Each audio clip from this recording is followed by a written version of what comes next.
All right, this is CCS 447 microcontroller 3. This is the third lab, analog to digital and digital to analog conversion. My name is Kevin Basham, and this is going to be my take on the lab. In this lab, we're going to configure and use ADCs on the microcontroller.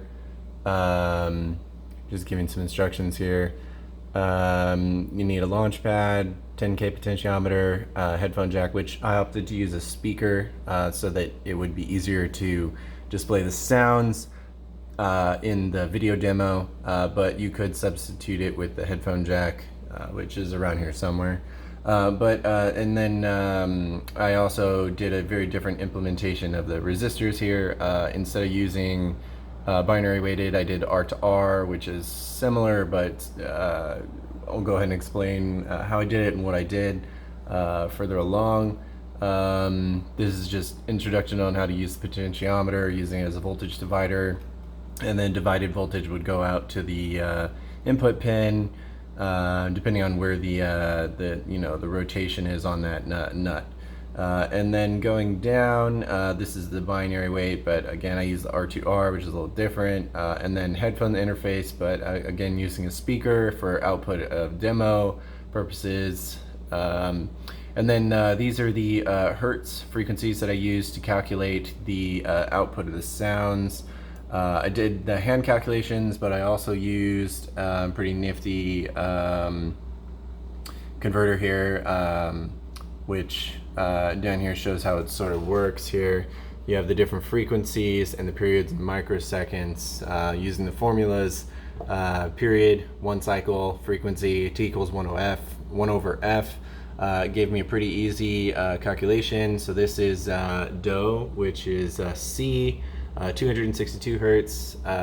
Throwing in the frequency here, you get this value here, and subsequently I checked and double checked using proper units the notes for each sound outputting. And we come in here, we go ahead and look at my code. There's my mouse. So in the main function, there's some debugging code in here that you can go ahead and ignore, but and some port F stuff that you can ignore. That's all garbage that I'm going to remove in the actual submission. We have 3 functions here: delay, enable interrupts, disable interrupts. Pretty standard. This is the function that calls the ADC in. This is the DAC output initializer, and then a UART to double check values as I'm throwing in those values. That was a pretty new addition. Was very, very helpful for debugging. Alright, so in the while loop, this is debugging code. This is used to output the displayed values for the potentiometer through the ADC, which will let me see the proper values that are going to be checked here in the output of the code. And this pretty simply just checks where the value is of the ADC, and it's divided into 9 equal parts. 1, 2, 3, 4, 5, 6, 7, 8, 9. Yes, so the 9th section is for the off button, so the sound tone gets a 0. Otherwise, if it's in these ranges here, in terms of like 9th degree turns, it'll output the proper corresponding value determined by my calculations for each of the different sounds here. C, B, all the way up to A and back to C again. And that's pretty simple. Using a delay, not really. It's all just stuff I use to debug. So the only important code here is the actual output from the ADC, which comes from this here. This was provided with the Velvano. I just had to configure the proper values and write the init itself.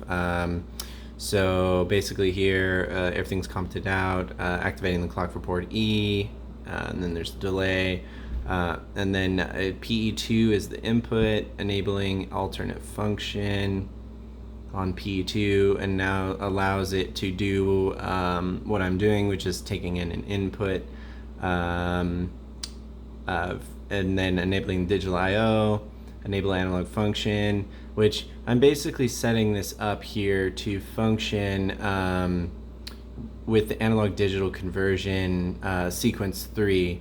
and that allows it to sample and convert the input into a 12-bit result.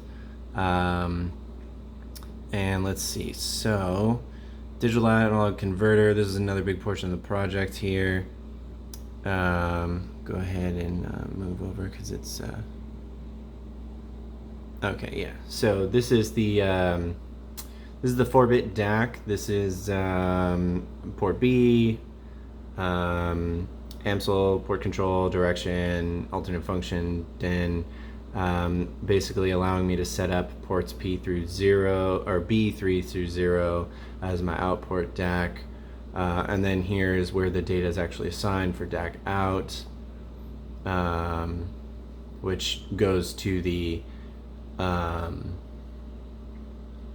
speaker itself. And so this here is configured on my breadboard, which I'll show you in a minute, and that's how it connects to the speaker. And then UART is just for debugging, but essentially it's going to display the values of the potentiometer constantly to the serial terminal, so that way I have the correct values being displayed. And then sound function here, this one here took some time to get right, but I have 32 values in my sine wave, no negative values, so I just shifted up the sine waveform. And then here's the sound in it using the NVIC SysTick timer. The most important part here is the period. This is determining the count value, which will be initialized with the values that I'm using in the main at 0. So initially I set it up as just some random number, and then once the potentiometer kicks in, the tone will change the actual count value. So tone here is changing the reload, which is what my period is. So that's how I get those different frequencies, and that's how the sine wave outputs the different sounds, different notes. And that's about it. That's how the majority of this guy works here. I'm gonna go ahead and look at the board so you can see what's going on in the board. All right, so ignoring the different proper pin connections here, I have power and ground connected from the board, from ground and 3.3 volts. This guy here is my potentiometer 10K. The blue here is the voltage divider, which goes into PE2, connected on the board, and then power and ground down here, connected to the board's power and ground, which is from that board. And then here's my R2R setup, using 1Ks and 2Ks. It gets grounded here. And what this does is it divides the voltage, similar to how binary weighted DAC does, but the configuration is slightly different, using the different same pins or same resistors here, different resistors here, gives me my proper voltage to... Oops, didn't mean to do that.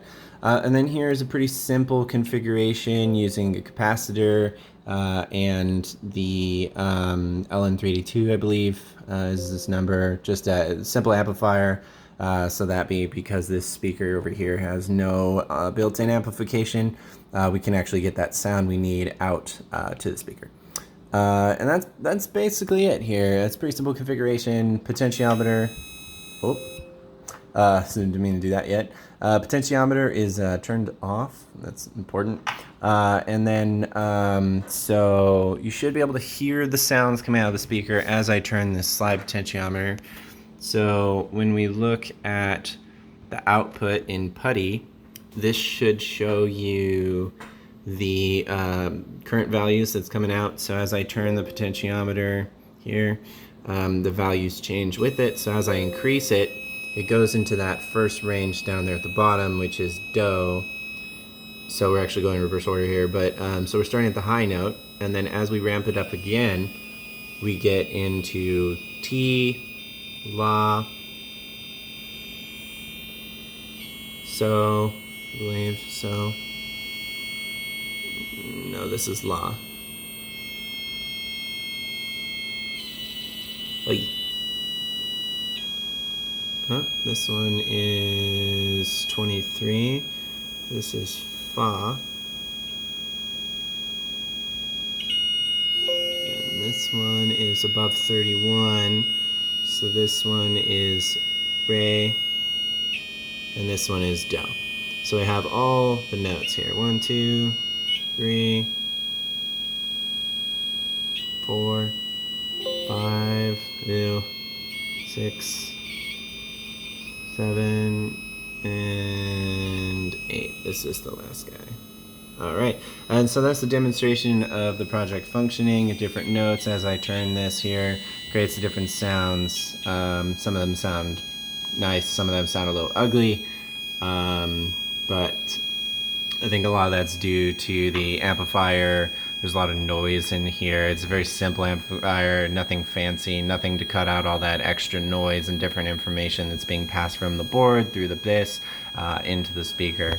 So I just think it happens to be that some of them sound good and some of them don't. Like this one's very grainy.